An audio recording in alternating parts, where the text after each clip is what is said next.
Alright everyone, we've got a 10-minute game on the board. This is unrated against a player rated just over 1100. Okay, so in response to my Vienna opening, he's played the bishop out, so when we get this, it's the Wayward Queen line.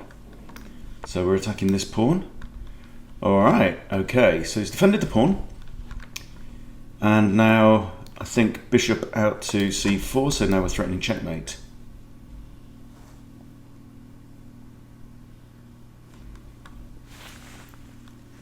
Looks like a bit like a mirror image of the London system, apart from this king and queen are the wrong way around. So the light squares. Okay, now the queen drops back to f3. Still looking at f7. All right, so now here I don't want to capture the queen for sure, because then I'm just letting him develop his knight for free. So I think the right move here is going to be knight d5. It hits the queen and the c7 square. Now what he may choose to do is capture my queen, in which case I'll just recapture with a knight. Because if queen takes knight to here, he can attack the knight with his king, and then when I recapture the queen, he just takes my knight. So I'd have to recapture the queen first.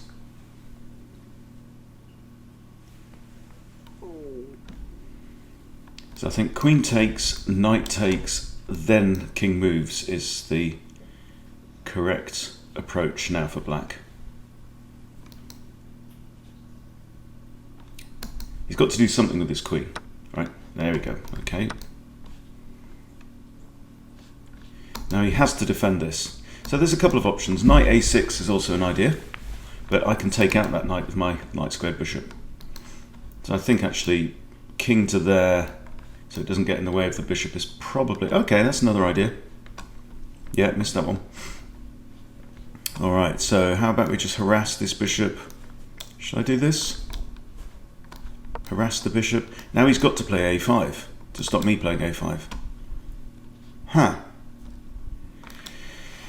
I push, you take my knight, I take your bishop. You can't recapture because the pawn is pinned. I push, you take my knight, I take your bishop, you take my bishop. Yeah, don't want that. But he is messing up his pawns in the process, so I go knight takes, bishop takes. Or do I just keep the knight on the board? So he's got lots of holes in his pawn structure now. Yeah, I'll just take out his bishop actually. I think that's better. Now he doubles his pawns. Yeah, this pawn's maybe a slight weakness. Get castled. Now it's time for the dark square bishop to come out. So I've got a couple of ways to do that. Let's do this, defend the pawn. And now my bishop should probably come to here. I've also got this. But the knight's undefended there. But if I put my bishop here and attack the knight, that's just inviting him to play out his other knight. Okay. So material is equal. I have a better pawn structure. This pawn is pinned. What are my opponent's weaknesses? I'm just going to drop my bishop back while I think. Okay, he's attacking my bishop. Fair enough.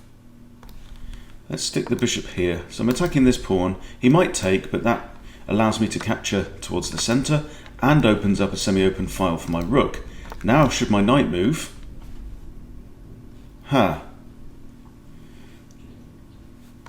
can block that with c4. What I was going to say is if my knight moves, I'd have 3 attackers on that pawn. Yeah, I'm just going to push pawns up now. I could take advantage of this d4 break now, because if pawn takes, and I've got better central setup. Okay, now can I play this? He's just blocked off a retreat square for his bishop, right? So the only place the bishop can go is actually here. And then I can win the pawn. He's got to put his bishop there, it's the only safe square. Ah! You counter-attack me, do you? You absolute rotter. Okay, so bishop here just defends this pawn. And now he has a retreat, which is interesting. Maybe I should have taken the bishop out, I don't know. Don't think these bishops are particularly good with this board how it is. Yeah, we've got two deadlock pawns on the e-file. Okay, he's decided to run away. But this now is my pawn. Two attackers defended only by the king. This pawn is now undefended. I also have this square with check. King can't take. So what's he going to do? So my opponent's played really well so far. It just comes down to tactics. Right, I have a check now, or I can just grab the free thing. Should we go for free stuff approach? Usually a good philosophy. I'll pre-move the recapture of the rook in case he wants to do that. I can't take this pawn because it's defended by the knight. Pre-move the recapture again.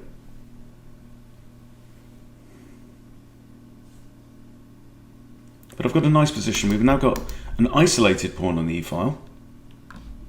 He's got two pawns around his king, and he's got doubled pawns here. So right now, I'm actually 2 pawns up. 1, 2, 3, 4, 5, 6, 7, 8, and I haven't lost a pawn yet. That's interesting. Now, so I'm 2 pawns up. One idea is to play b4, dislodge the knight from the defense of that pawn.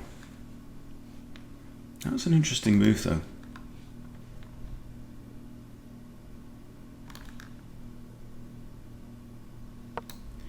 Yeah, I think this makes sense. So he's going to have to move. He's got 2 squares, I think, there and there. Everything else loses material. Pawn's defended twice, attached twice, so no point in initiating the exchange. Alright, so now more free stuff.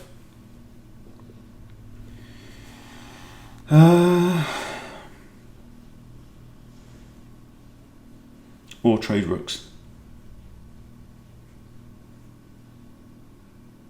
Let's get the free pawn.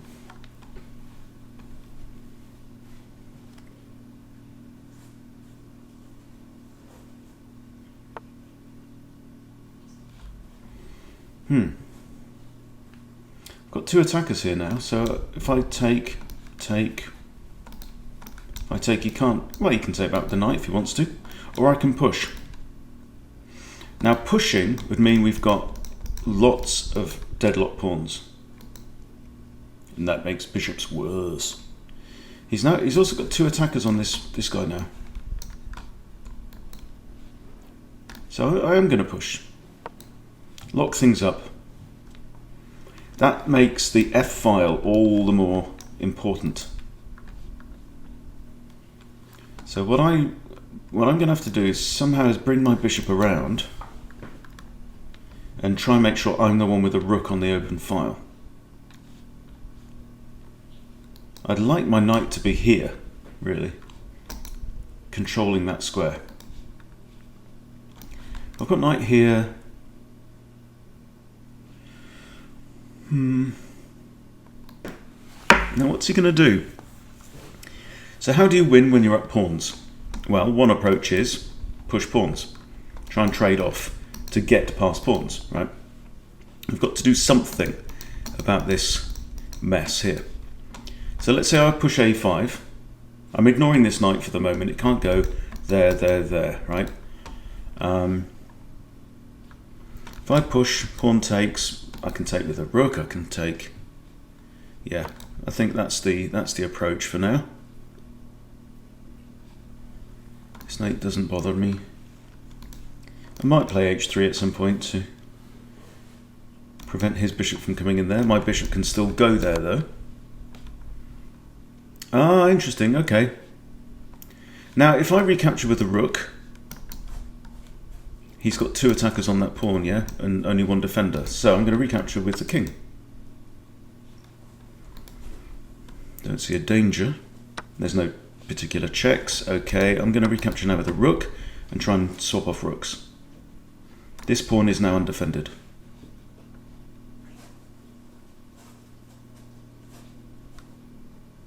And he's going to have trouble stopping the b pawn from promoting. His bishop is light squared, so it can only go... Okay, you've thrown in a check. I see it. Now, king here doesn't make sense because he drops his bishop in, so king g1. Hanging pawn. Also attacks bishop.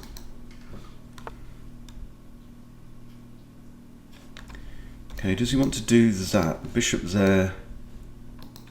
Okay, so I'm going to drop my rook. Am I?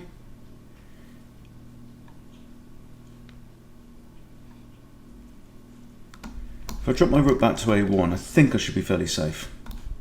So let's be safe. So rook can't come in here because king takes. Can't come there because rook takes. Can't go there. So this rook cannot really make progress. He's only got 3 squares of scope on the f-file. And I think I will definitely consider rook to there. Okay, let's grab a free pawn, eh? Is there any problem? Don't think so. Now I've got this, but it is guarded by his knight. But that is a big threat. And he can move his knight to here. Okay. Now we anticipated that, but I don't think that's a biggie. He can't play his rook there still, because I just take it off. Win a piece. He can't play his rook there because king takes. So let's threaten this. Try and tie up at least one of his pieces, trying to protect or prevent promotion. If his knight moves, I do have a check, but it's a bit toothless. Okay, he's resigned. Interesting. Okay. And he just sent through another challenge and then removed it. But interesting game there. Interesting game. Let's do a quick review.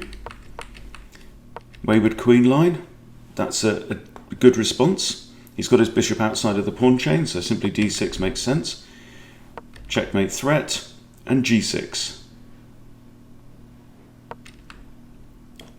He is kind of weakening his king side a bit with that move. Queen back, another threat. Okay, now I don't want to trade queens because it would give him the development lead. He trades queens and gives me the development lead, right? You see the difference? If I'd have taken his queen there and then knight captures, he's got 2 pieces out on the board, so have I. So it's normal, right? But moving my knight to there and then, now I have 3 pieces out on the board, but he only has the 1 piece out on the board. And we're threatening c7, so he moves his bishop back. I decide to try and hassle the bishop, he hassles the knight. Okay, and we exchange. Because I think this is quite a good bishop. Right, outside the pawn chain, looking down towards my king side, and I'm happy to remove that. Double his pawns. I castle. He hasn't castled. Knight comes in. d3, just defending the pawn. Now he castles. Here, I think getting my bishop to here might be a good idea. That is the move that I played. Maybe I should have left my bishop there. You know, just covering these 2 squares. Rook moves, bishop now just retreats. I couldn't think of anything else to do. Knight comes in to attack the bishop, fair enough. Bishop back, and we trade. But it opens up the f-file. And here I decide to block. Now I attack his bishop. And interestingly, he finds the counter-attack, which also opens up an escape route. So very well played. So I move my bishop, his bishop escapes, I grab a free pawn. I grab another free pawn. I attack the knight, which is the only defender of this guy. Knight moves, another free pawn. So I'm 3 pawns up. Push, push. Blocking up the position. And now we start to break through. I have to recapture with a king. You always have options. Okay, propose a trade. Move back. Bishop comes in. I'm not too worried, but I'm playing safe. Grab another free pawn. Bishop there, I'm not too worried. Push the pawn, and he realizes there's really nothing he can do. Right, his knight could go here, but then what? By the time it goes there, covering that square, my pawn's already passed. Right, the bishop can't do anything because it's a light squared bishop. Right, so the only square on the path to promotion it can guard is that one, and it can't get there, too far away. And so it's all down to the rook. Right, but this is a rook now against a rook and a knight and a pawn, and possibly even a bishop. My bishop might come in and help defend or block or whatever as well. So yeah, tricky situation there, but I think my opponent played pretty well, because the Vienna is tricky and trappy, but he got through the opening well and just lost control a bit in the middle game. There you go. So I hope that's been interesting for you guys. Thanks for watching. Please subscribe to Chess Bootcamp if you haven't subscribed, and I'll see you soon.